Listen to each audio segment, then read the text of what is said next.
Dan nanti pada tahun 2030, bisa lebih cepat dari itu, kita tanpa disuruh akan memasang solar cell di atap rumah kita. Kita lihat.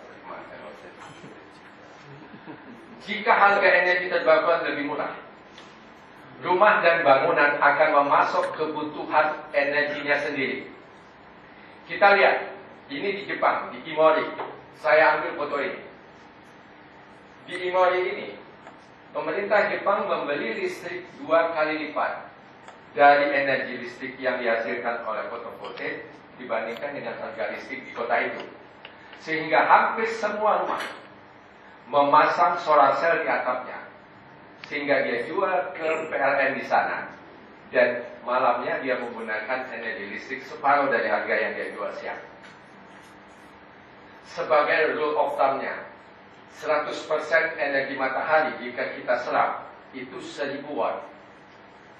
Efisiensi teknologi sekarang 20%, 19,6 Toshiba. Taruhlah 20%. Kalau 20% kita bisa menyerap, berarti 200 watt setiap meter persegi. Dengan teknologi sekarang, permasalahannya apa? Mahal. Jadi rumah yang sangat sederhana yang 36 meter persegi, kita ambil 20 saja.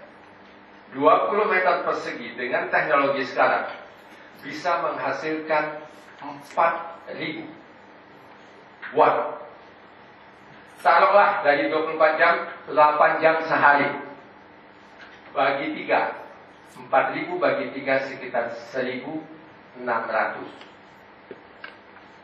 Ya, 1.600. 1.300. Ya. 1.300 watt. Rumah yang sangat sederhana bisa menghasilkan energi listrik. Permasalahannya mahal. Bayangkan kalau kita punya rumah yang luas, bisa 50 meter, 100 meter, kita taruh solar cell di atapnya. Dan dunia menjanjikan 2050 at least 50% efisiensi energi dari solar cell.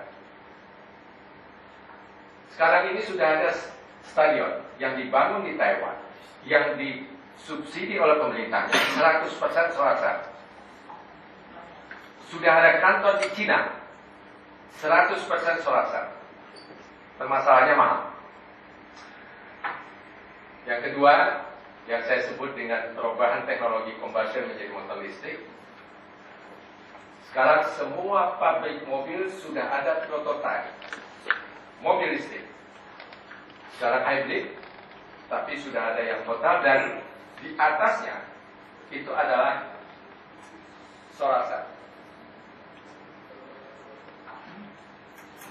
Yang ketiga, nantinya setiap kebutuhan energi disuplai oleh stand-alone power supply. Perkembangan teknologi. Transmisi tegangan tinggi tidak lagi digunakan nanti. Kenapa? Mahal. Harga tanah mahal, orang banyak protes dan sebagainya. Sehingga perkembangan teknologi power plant kecil-kecil. Setiap kebutuhan disuplai. Sehingga kalau dia membuat 2, itu sudah reliable sebagai cadangan. Kalau nanti sudah mulai. Sekarang sudah ada industri di padang pasir, di daerah yang jauh dari pusat energi. Dia lebih untung membangun solar cell daripada memasukkan energi yang jauh dengan transmisi. Dan ini sudah ada. Jadi secara ekonomis, apabila transmisi tegangan tinggi mahal, solar cell sudah menguntungkan. Yang ketiga, untuk kita, setiap pulau kecil kita nantinya akan mempunyai sistem sendiri. Dan konsep untuk menghubungkan pulau dengan tegangan tinggi. Waktu sudah 12 menit. 2 menit ya, 2 menit lagi ya. Gas dan minyak akan menjadi bahan bakar, bahan baku, dan untuk industri. Kemudian batu bara akan digunakan energi utama. PLTP, PLTA dan PLTH ini akan digunakan secara besar-besaran. Ini tahun 2030 akan kejadian bahwa ada orbiting power plant 24 jam menyerap sinar matahari cepat sekarang ini. Kebijakan pemerintah. Yang terakhir, pemerintah sekarang sudah membuat yang namanya MP3 yang bisa dikatakan pengganti APBN di bidang energi. Dan di sini sudah membagi 6 koridor, yang 2 Sumatera dan Kalimantan adalah lumbung energi. Oleh karena itu, pembangunan energi di Kalimantan dan Sumatera sekarang ini sudah ada konsep yang cukup besar untuk mensuplai. Tetapi konsep menghubungkan Sumatera dan Jawa dengan transmisi tegangan tinggi harus kita robah, karena perkembangan teknologi tidak seperti itu. Kalau Sumatera kurang, Jawa kurang energi seperti sekarang ini, transmisi tegangan tinggi adalah biaya. Karena transmisi tegangan tinggi interkoneksi dilakukan apabila salah satu berlebih. Kalau dua-duanya kurang, itu akan tidak menguntungkan. Saya rasa sekian, mudah-mudahan kita diskusi nanti. Assalamualaikum warahmatullahi wabarakatuh. Baik, terima kasih Profesor Rinaldi yang sudah memaparkan tentang begitu besarnya peluang dan potensi bisnis kelistrikan di masa mendatang ya. Nah, mungkin nanti itu jadi bahan diskusi yang menarik buat kita semua. Selanjutnya kita lanjutkan ke pembicara berikutnya, Pak Budi Basuki, yang akan menyampaikan kasus di Medco Energi dalam program renewable energy.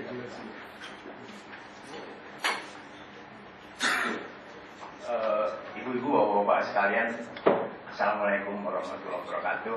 Selamat pagi, salam sejahtera bagi kita semua. Mungkin kalau yang tidak terlalu kenal Medco ini memang sebenarnya perusahaan yang besarnya di oil and gas. Tapi untuk energi terbarukan sebenarnya Medco sudah cukup lama memulainya.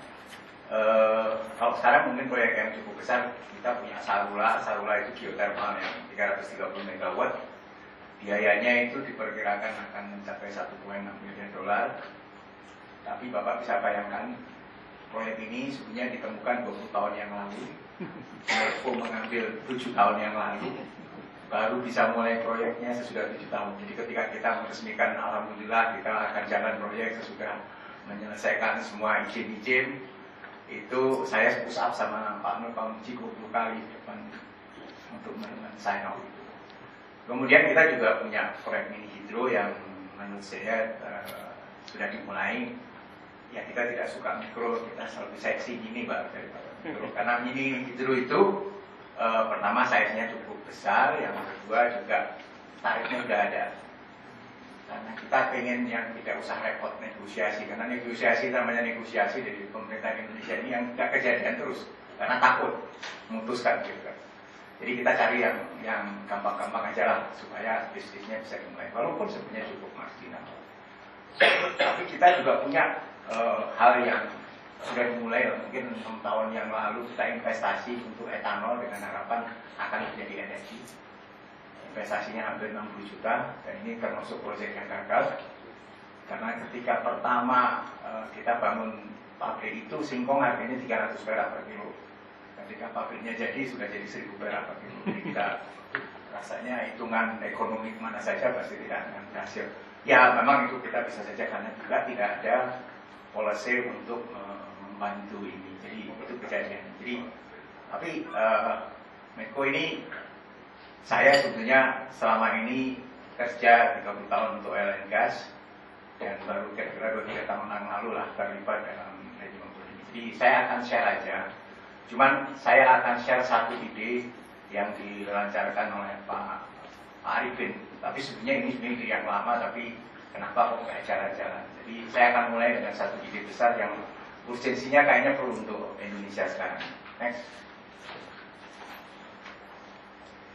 Ini Indonesia ini sekarang subsidi BBM hampir 194 triliun. Bapak bisa bayangin bahwa pemerintah itu mensubsidi pemilik mobil lebih besar daripada mensubsidi petani. Jadi ini ironisnya. Dan hanya 25% dari subsidi ini dinikmati oleh orang yang memerlukan, 75% dinikmati oleh orang-orang kaya subsidi. Fakta yang lain bahwa sebenarnya CPO kita itu punya tahun 2011 saja punya kontribusi terhadap devisa 19,7 miliar. Jadi Indonesia itu 47% dari bangsa dunia ada di Indonesia. Bahkan kalau kita gabung dengan Malaysia, kita itu sudah 85%, jadi sisa dunia itu cuma 15%. Ironisnya, kita itu harga ini sangat ditentukan oleh orang lain. Even dengan Malaysia kita nggak akur untuk menentukan harga. Indonesia BBM paling murah, termasuk yang paling murah di dunia. Yang kedua, ini mengenai produksi minyak. Sudah bertahun-tahun Indonesia ini sebetulnya pada posisi antara yang diproduksi sama yang ditemukan lebih besar yang diproduksi. Jadi sebenarnya kita sudah mengambil jatah anak cucu kita. Karena seharusnya kalau dari perusahaan minyak itu kalau bisa menemukan lebih banyak daripada memproduksi. Indonesia itu memproduksi jauh lebih banyak. Jadi saya rasa jangan berharap bahwa oil and gas kita akan lebih baik. Ini sudah kejadiannya yang terakhir sudah meluncurnya seperti ini. Jadi ada 2 kali peak terjadi, tapi ini sekarang konsisten kita turun seperti ini. Jadi inilah yang situasinya sekarang. Sebetulnya bisa saja di oil and gas itu karena adanya di bawah tanah, semua orang bisa punya perkiraan berapa riset kita, cadangan kita. Memang sebetulnya minyak itu yang bisa diproduksi secara primary paling 15%, kemudian nanti bisa dengan macam-macam. Jadi sebenarnya yang tertinggal di dalam masih cukup banyak. Tapi diperkirakan sebetulnya yang siap untuk diproduksi itu hanya 4,5 miliar barrel. Itu artinya hanya cukup untuk 12 tahun. Jadi sebenarnya 12 tahun untuk perminyakan itu sangat pendek, karena untuk dari menemukan sampai bisa diproduksi kira-kira 10 tahun. Jadi sebetulnya kita sudah sangat pada situasi krisis untuk realisasi bahwa kita sebenarnya tidak bisa mengandalkan kepada oil and gas lagi untuk bidang energi. Next, sejak tahun 2004 kita sebenarnya sudah mulai net importer, ya, import kita makin lama makin besar.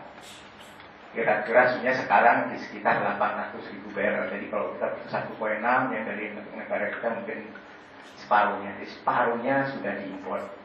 Dan pernah Bu Karen mengatakan satu hari Indonesia itu perlu 150 juta dolar untuk mengimpor BBM dan energi lainnya. Katanya sekarang bisa turun sampai, tapi kata-kata angka itu sangat besar sekali. Situasinya sebetulnya sudah krisis. Cuman everybody still okay. Ini kan sebenarnya Mas Rai. Kita lihat subsidinya naik terus, subsidi listrik naik, subsidi BBM naik, yang tadi dikatakan. Tadi dikatakan potensi kita di bahan bakar nabati cukup besar, dan ini sebetulnya renewable, sustainable. Jadi sebenarnya ini harus dikembangkan. Tapi selama ini tidak mampu. Jadi ini tadi yang kita kasih tahu bahwa tren kita produksi ekspor sawit kita naik terus. Kalau kita lihat 47% Indonesia, Malaysia 33%, jadi the rest of the world cuma 16%. Ini sebetulnya orang tidak lihat sawit itu sebenarnya ada satu revolusi yang luar biasa, di mana pada tahun berapa ketika dimulai dengan juga adanya plasma dan inti, bagaimana luas lahan saya itu naik luar biasa besarnya. Bahkan mungkin bapak-bapak tidak sadar sekarang lahan sawit itu jauh lebih besar daripada lahan untuk padi. Sehingga ini banyak menimbulkan kontroversi juga ya, apakah ini yang benar. Dan sebenarnya di sawit ini hampir 40% lahan ini kepunyaan smallholder, ya smallholder yang punya. Kita tadi sudah mengatakan bahwa kita sebenarnya sudah krisis, sehingga krisis itu sebetulnya yang sekarang berdampak triple defisit, defisit energi, defisit neraca perdagangan, dan defisit anggaran kita. Dan itu menyebabkan saya rasa termasuk nilai tukar kita juga turun dan sebagainya. Mungkin kalau yang belum tahu biodiesel ini sementara ini salah satu yang dikenal sebetulnya materialnya adalah dari kelapa sawit. Karena kelapa sawit itu 80 sampai 90% sebenarnya hidrokarbon, jadi hanya sekitar 20-15% yang non hidrokarbon. Jadi tinggal bagaimana kita bisa mengolah itu menjadi, sekarang memang masih ekonomi menjadi bermasalah. Yang kedua, sebetulnya ada isu yang lain adalah isu teknis, di mana semua mesin-mesin kita itu didesain untuk produk hidrokarbon. Mungkin saya rasa pemerintah Indonesia harus berani mengatakan kepada para produsen mobil, produsen mesin, in the future 2 tahun lagi mobil itu harus 20%. Karena permennya sudah mengatakan 2016 kita itu harus mengadopsi 20%. Jadi walaupun saya tahu ada produsen mobil yang hanya beraninya 5%. Jadi kita harus mengatakan seperti itu. Itu apa yang terjadi dengan Brasil. Brasil itu bahkan semua mobilnya akhirnya dipaksa untuk flexi fuel.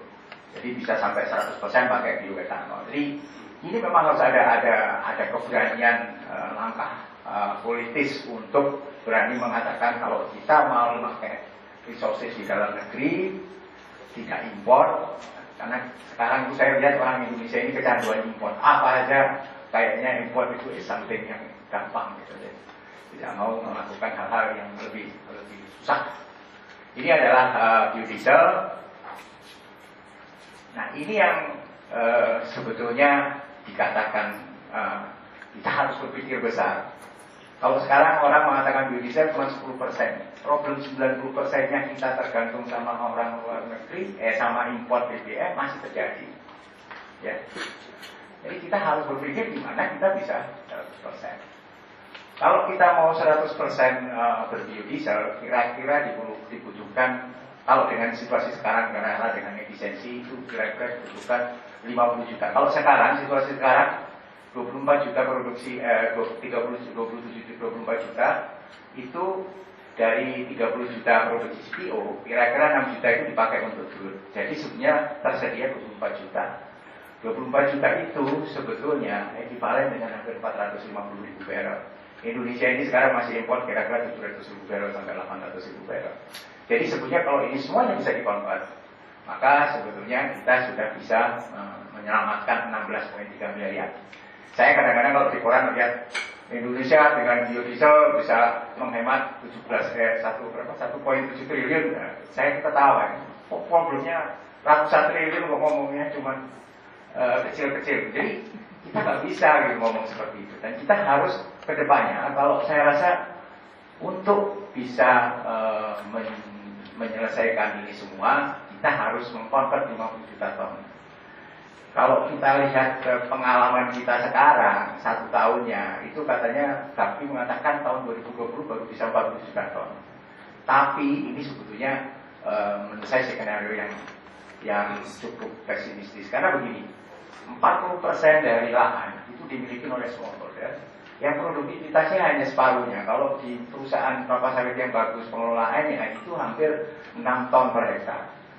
Sekarang itu smallholder itu cuma 2,5 ton per hektar. Jadi ini sebenarnya tantangannya bagaimana kita semua bekerja sama bahu-membahu, perusahaan besar dan kecil juga meningkatkan produktivitas dari smallholder. Ini yang kita bilang bahwa BBM import ini harus di stop, dan ini perlu kemauan politik. Karena ini ada orang yang menikmati import-import ini. Jadi saya rasa this is satu yang kita bersama-sama harus mengatakan gimana caranya kita membebaskan diri dari kemudahan import. Ini yang kedua saya rasa akan menjadi pertumbuhan pendapatan, emisinya juga pasti lebih baik karena ini kayu.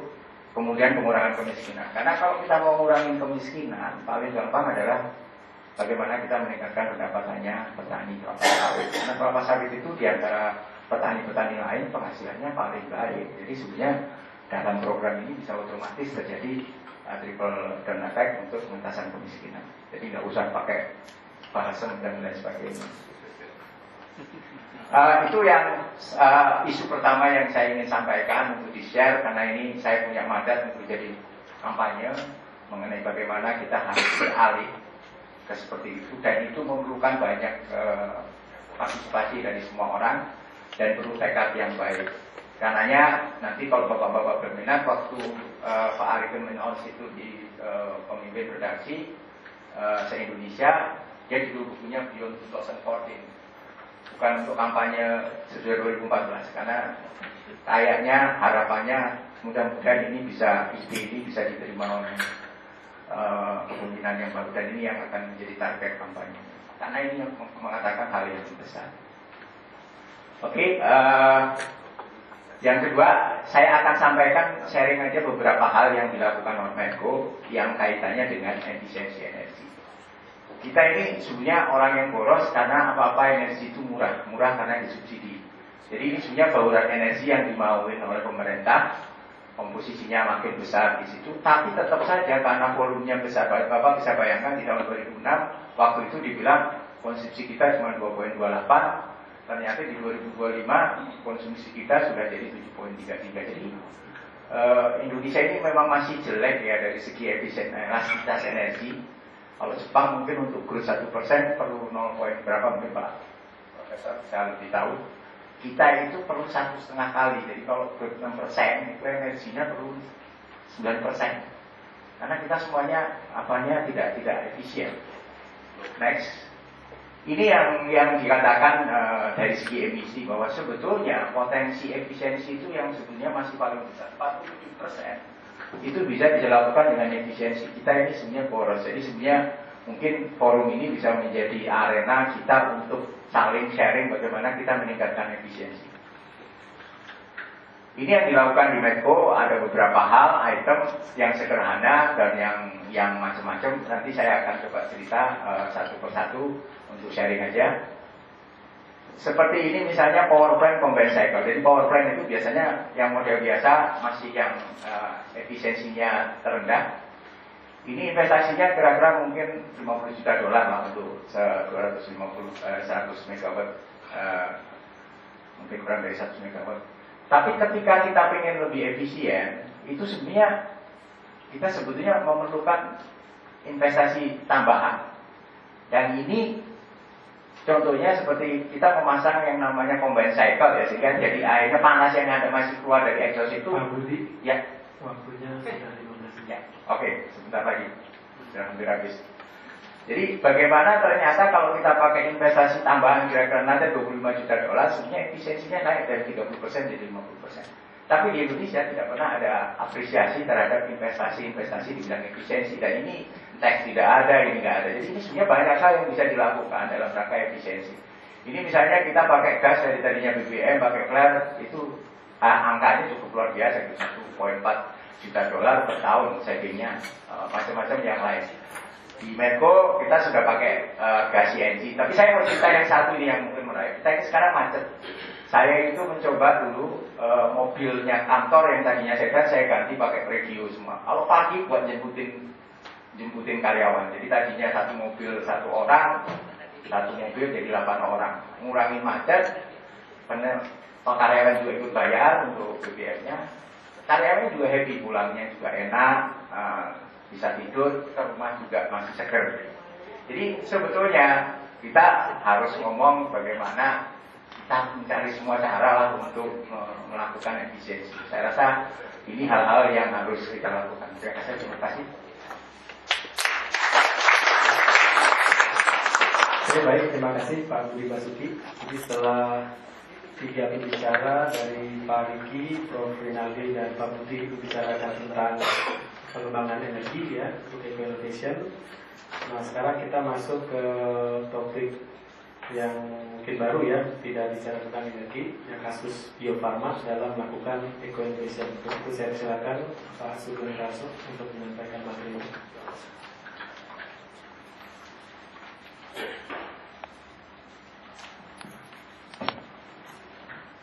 Assalamualaikum warahmatullahi wabarakatuh. Salam sejahtera buat kita semua. Maaf saya agak sedikit batuk.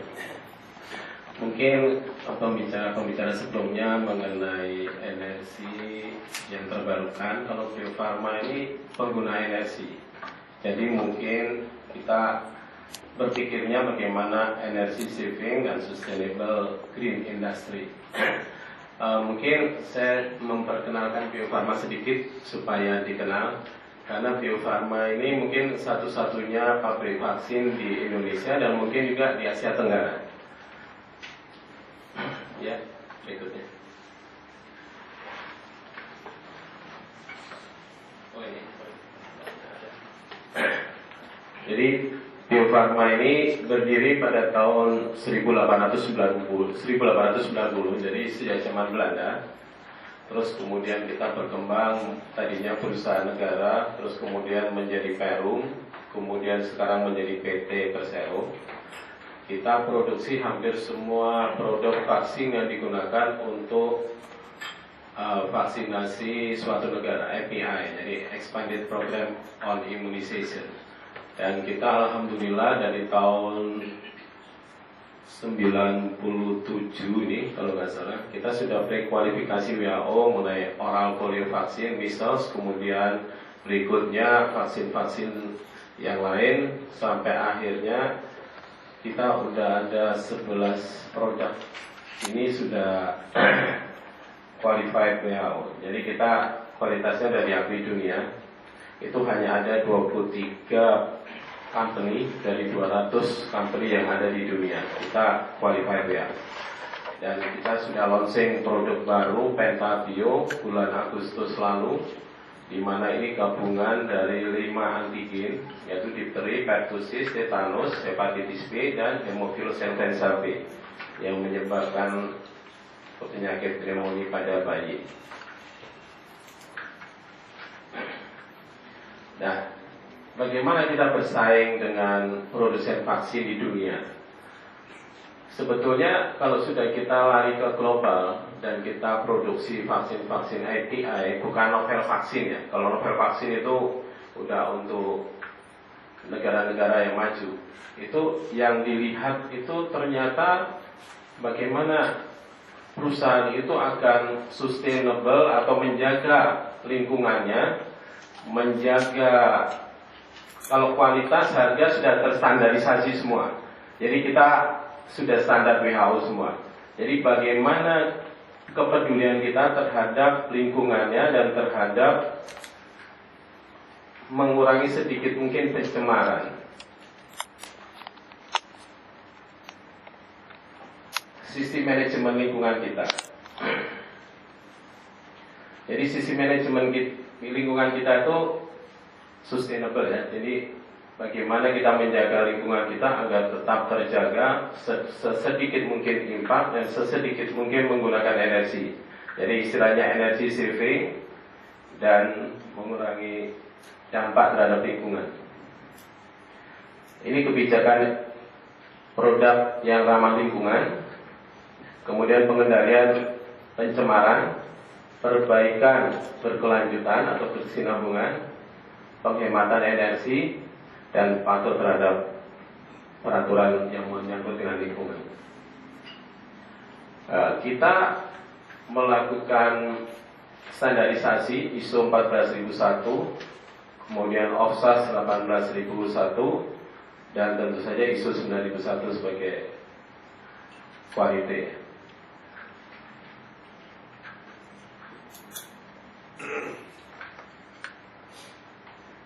Jadi inisiatif Green Company ini sebetulnya dimulai dari pada saat kita melakukan riset.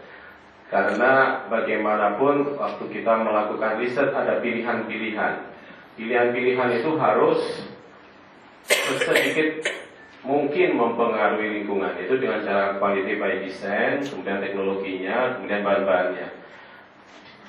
Bahan-bahannya ini sedikit mungkin menggunakan animal origin terutama. Karena animal origin ini kadang-kadang takutnya ke depan akan menjadi masalah dengan Greenpeace segala macam, dan kemudian juga sekarang ini ada kasus yang suka kadang-kadang mengganggu kita juga halal haram.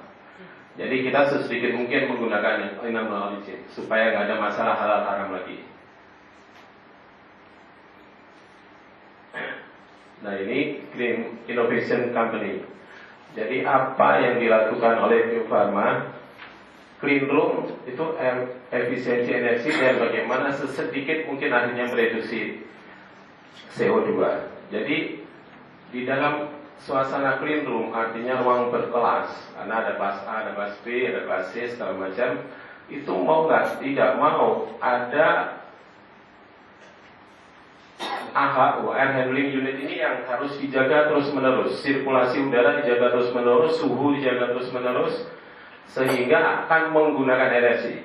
Ini bagaimana kita menghemat, kita gunakan inverter, sehingga pada saat dia istirahat, rest, kita tidak set pada maksimum, terutama pada malam hari, sehingga suhunya nggak terlalu membutuhkan banyak energi untuk AC. Kemudian kita juga seperti diketahui ya, CGMP itu semua itu harus terstandarisasi, good manufacturing practice. Jadi vendor pun kita audit vendor, apakah vendornya itu juga bagus memelihara lingkungannya sampai akhirnya ke produk akhir.